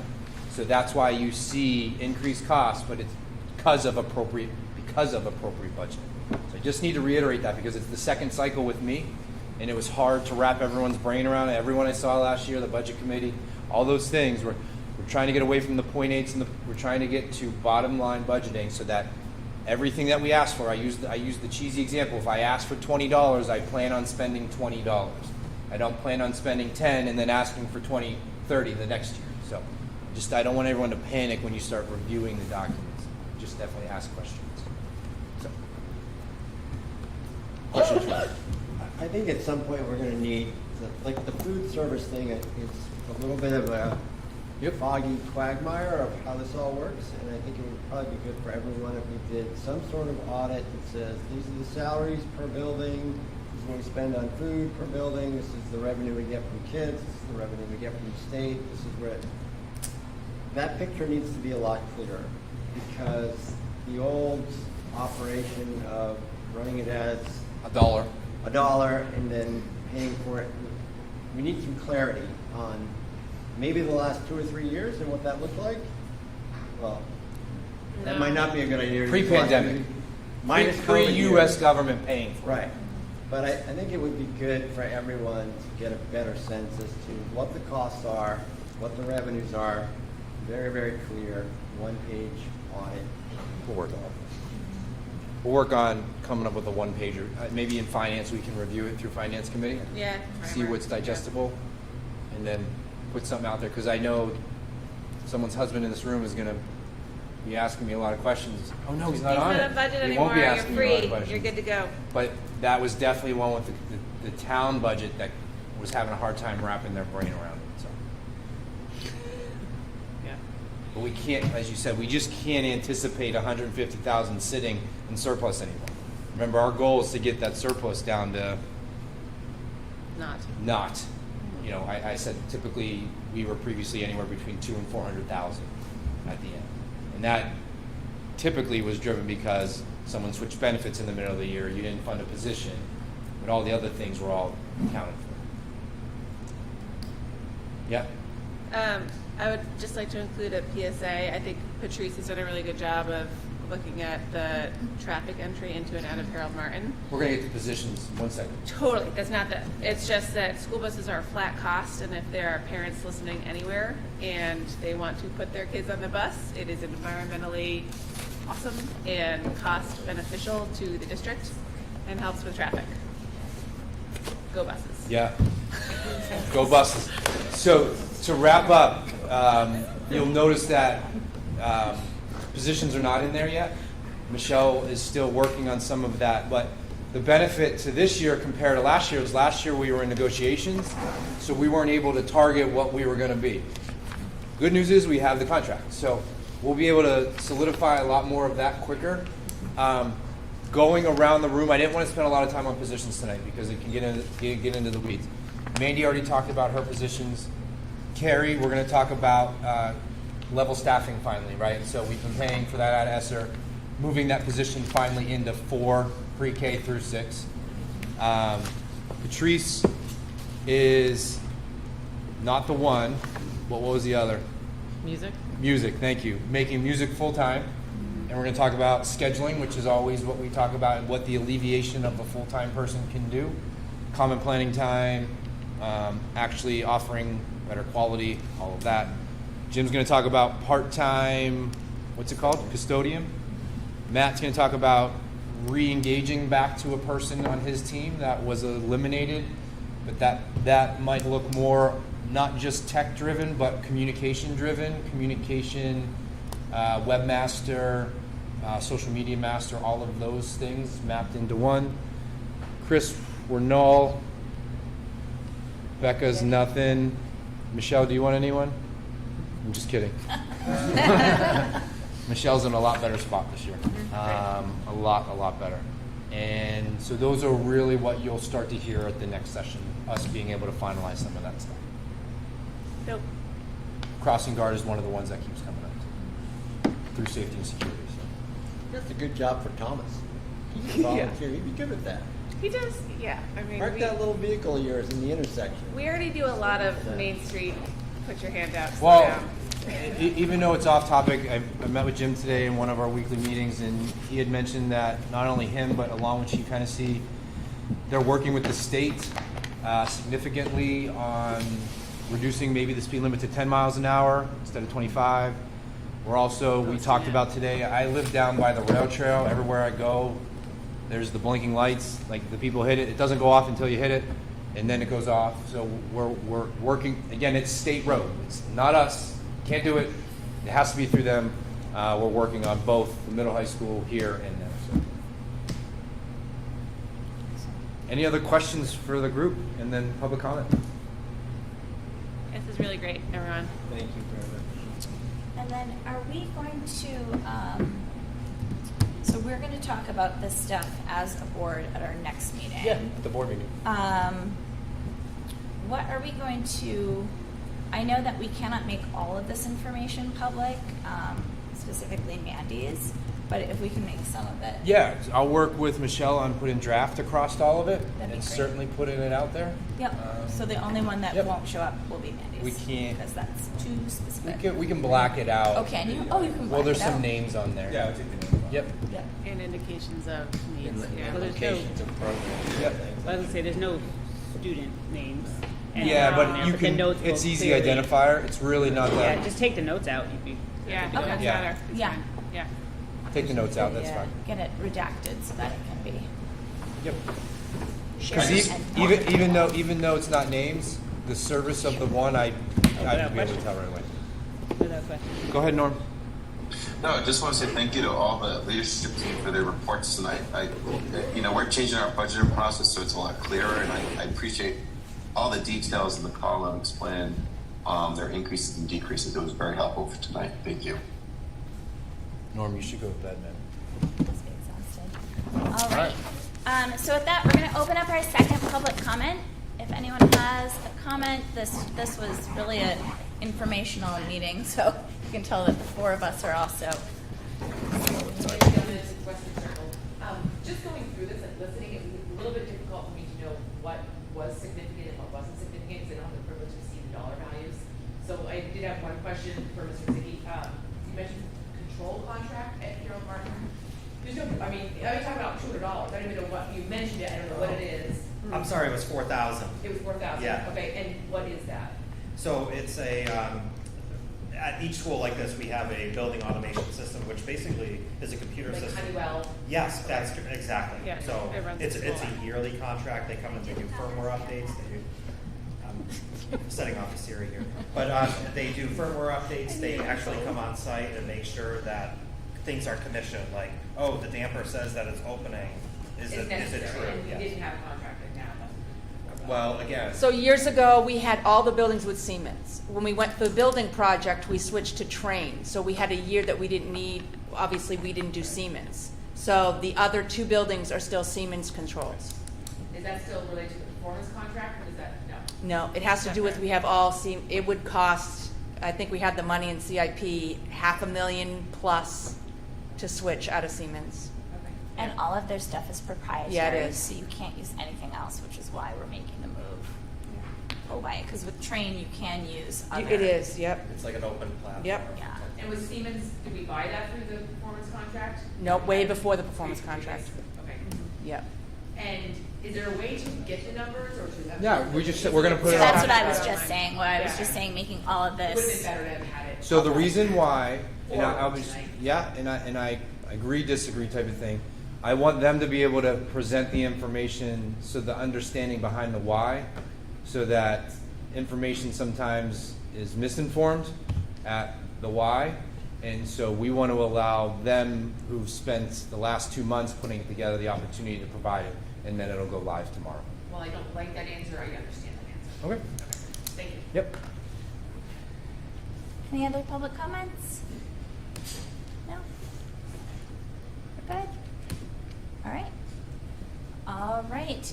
We do not have a need for a non-public this evening. So with that, we're going to go ahead and wrap up.